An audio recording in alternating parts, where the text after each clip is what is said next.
Hello there everyone. In today's video we're going to take a look at the capital gains tax treatment of crypto assets. So when you sell some cryptocurrency, some Bitcoin, some Litecoin, whatever it is, what are the capital gains tax calculations? Specifically, how do you work it out? So the first thing you've got to do is to arrange your data in the correct format to make life easier for yourself to work out the capital gains. So what I've done, I've set out these calcs, and I've also set out how you should organize the data. Now, these numbers I've just entirely made up, completely random. So let's go through it. So what you would do, you'd start off, you want to get these columns first of all. So you'd actually start with one that's not even there, the date that you bought or sold the crypto. So we bought, and the type of the crypto, type X, could be Bitcoin, could be anything. The number of units that you bought. This is crucial. You've got to get this down. How many units? So in this example, we're saying 10 units. Next one is the price per unit, the cost per unit, 50 quid. So 10 units, £50 a unit, 500 quid of crypto type X was bought on such and such a date. So you need all of these things in. And then you just complete your transaction log each time you make a purchase or a sale. So then assume several months later they bought some more X, did this individual, 20 units. At this point the cryptocurrency was worth £35 per unit. So it had gone down from the 50. So they spent 700 quid on the next tranche of acquiring crypto X, and so on and so forth. They bought a bit of Y here, different type. So that could be Litecoin, for example, and then sold some of the holding of X that they had, bought some more X, sold some X, and then sold some X. So actually, in this example, what I've done acquisition of the X type, let's call it Bitcoin.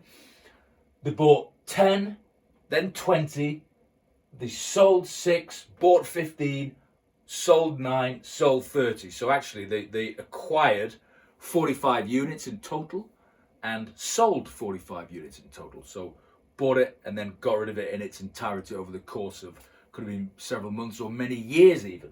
So, but the point is, you need to set this out like this before you can then work out the capital gain. So in total then, for this X type of Bitcoin, total cost 1,800 quid, total proceeds 3,852, because we've written what the proceeds were for each of the three tranches of sales, and the total gain just over 2 grand, 2,052. But how do you work this out? Let's say this is done over several years, and you need to report each of these as a capital gain. You do have to disclose capital gains tax. Now, yes, capital gains tax does kick in at a certain level, but you still need to work out the gain to see if you've exceeded that level. When I say the certain level, it's an annual allowance like you have for income tax, and it is currently £6,000 per individual per year. So, given all that information, the crucial thing to do on this is that when we're talking about capital gains tax on these cryptos, it's all about the pool per crypto. So what I mean is, this entry for the Y, where they bought Y, is a bit of a red herring when we're calculating the capital gains tax, because we don't actually lump it in with all the rest. You've got to keep the types of crypto separate. So a pool of crypto X and a pool of crypto Y. And crucially, when we're working out the capital gains, which I'm going to come on and calculate for you, we don't do it on what we call a FIFO basis, first in, first out.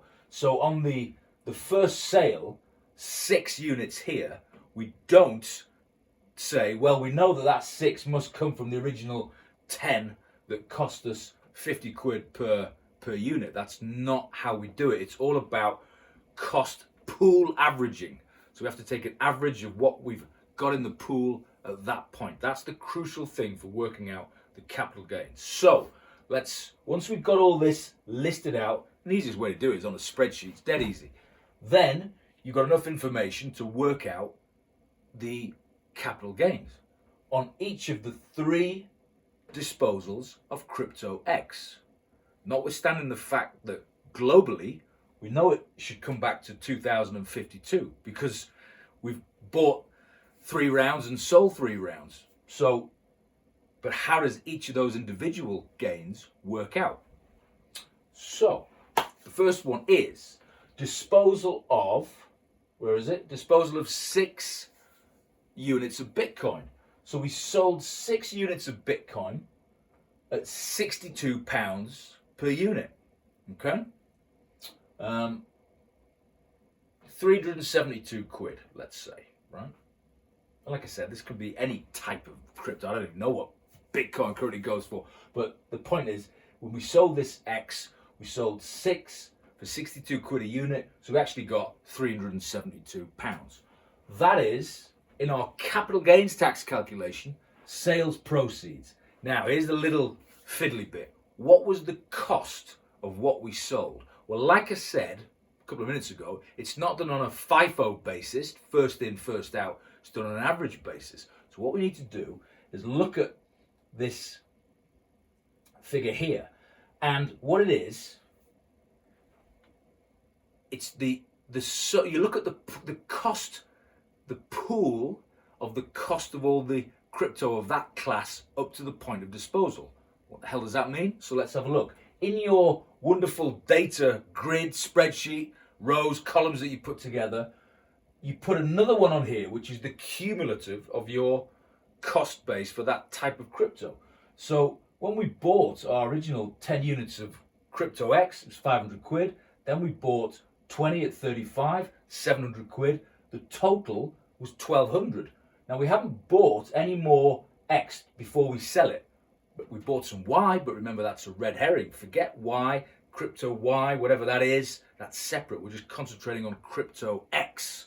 So at that point of sale, the total of our cost of X is 1200 quid. But 1200 quid represents 30 units. We bought 10 and we bought 20. So we bought 10 for 500, we bought 20 for 700. Total 30, 1200 quid. So we are disposing of 6 out of those 30. So 6 divided by 30 times 1200 is 240 quid. That's the figure that we put in the capital gains calculation, £240. So our gain when we sell these 6 X crypto units, £132. Sales proceeds less cost, 372 less 240 is 132. Okay? So that's how we do it. Like I said, we do not do it on a first in, first out basis, which is based on that cost, because you can say, well, we haven't extinguished the first tranche yet. That's not how you do it. You pool it. You pool the cost of these things. So then we need to know something for the next disposal. And what we need to know is the cost of the pool that's left. So we've said here, we had 1200 quid cumulative cost, but then we've just disposed of something that had a cost of 240. So the cost remaining, 1200 quid less 240 is 960 pounds. Okay, so we need to park that and use that as a memo point forward for our next capital gains disposal, which is, where is it? It's down here. So fast forward, now again, this could be months, years. By the way, there are special rules when you do sell and reacquire assets within the same day and also 30 days. But I don't want to complicate things. This is assuming that there's more than 30 days in between each of these transactions. And when it's more than 30 days, this is this averaging that goes on. So what we do is we say next disposal, 9 units of Crypto X, and let's say it was worth 70 quid in value at that point. So we got 630 quid. So again, any capital gains calculation, sales proceeds less cost. Sales proceeds £630. Now what is the cost? What is the cost of what we've sold? Well, we know the cost pool we've worked out from the previous one, £960 carry forward, plus since we sold the last lot, we also bought some more. We bought some here for 600 quid. So our pooled cost is £960 carry forward from the first disposal, plus £600 of the next acquisition. So that's our pooled cost. So what is that? That's £1,560. But then, again, we have to multiply by a fraction, being the number that we've disposed of, which is 9. We're getting rid of 9 units. And we had, before we got rid of them, 39. So that's how many units. Remember, we had 20 plus 30 is 40. Minus 6 is 34. Plus we bought 15. So we have 39 at the point of getting rid of 9 of those 39. So you do that calculation. This is the tricky bit. It's that plus that times that divided by that gives you 360 quid cost to go on your crypto capital gain. That gives you a gain of £270. All right. So again, you've got to work out the cost of the pool that's remaining. Well, we started with 1,560 here, and we've utilized 360. So the amount of cost that's left to carry forward is 1,200. Now, on the third sales transactions down here, this guy is getting rid of the lot. He said, you know what, I'm getting out of this crypto X, whatever it is, and I'm going to sell all 30 of the units that I've got left following all my acquisitions and 2 subsequent disposals, and I can get £95 per unit. Wow, fab. This is why he's getting out. Price has gone up. So 30 units, 95 per unit, he gets 2,850 quid. Very nice. But what's the capital gain that he needs to work out? Well, the capital gain is, again, start off with sales proceeds, 2,850. Now, because he's getting rid of everything that's left in the pool, there's no quirky calculation. It's literally what was the cost of the pool brought forward from the previous one, 1,200 quid. That goes in there. Sales proceeds 2,850, less cost 1,200 quid, leaves him with a capital gain of 1,650. So 3 separate transactions had a capital gain on number 1, 132, on number 2, 270, on the final disposal, capital gain of 1,650. And this is the kind of proof that it all works, because we know that he's got rid of everything in this example. So the sum of that, and that should come back to our global proof of that, which we did at the start. And lo and behold, it does. 2,052. We know the total that he's bought, the total that he's sold. It's come back to 2,052. Economic gain, if you will, whatever you want to call it. But how is that done for the capital gains as far as working out for the tax man? Well, this is how you do it. And lo and behold, yes, these 3 figures do come back to that figure. And it's the same with the cost. So the cost, 240, 360, 1,200, comes back to 1,800, which we know is the amount that he spent acquiring these tranches of CryptoX. So that's how you do it. Now, in actual, let's say he had nothing else going on in terms of disposals in the years that he's done this, he's going to be well under the annual exemption. But this is, nevertheless, this is what you have to do, because these numbers, like I said, I just made these up. These could be a lot bigger, particularly if you're trading in, cryptos that have got a market value of several £1,000s per unit or whatever they are. These things have been doing pretty well at certain times, so the gain could be a lot bigger than these numbers in the hundreds, could be many thousands, which will trip you into capital gains tax. But the principle of calculating it is exactly the same. This is how you do it.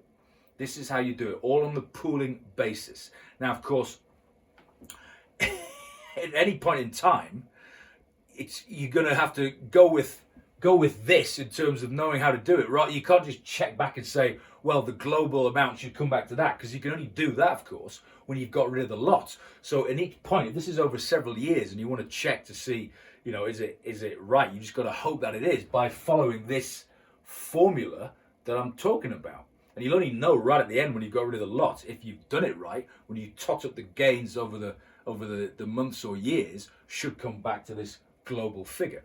So, but like I said, the easy bit is the sales proceeds, just number of units by the sales price, the market value at the point of sale. The tricky bit is determining the cost amount per capital gain calc per disposal. And like I said, it's done on an average of the pool based on a cumulative amount of the cost of each crypto. And then you just have to do a bit of pro-rating. Like, that's the trickiest one. That plus that times that divided by that. But it's all derived from the information that you've already got down. As long as you're keeping good records, this thing should be a breeze. Like I said, it's just, you list them all down, and you've got cumulative amounts for units, cumulative amount for costs, and these numbers here just then plug into the various capital gains tax calculations. So, just an overview there on how you do capital gains calculations for the disposal of crypto assets. If you like this video, please do subscribe, and as always, I'll see you soon.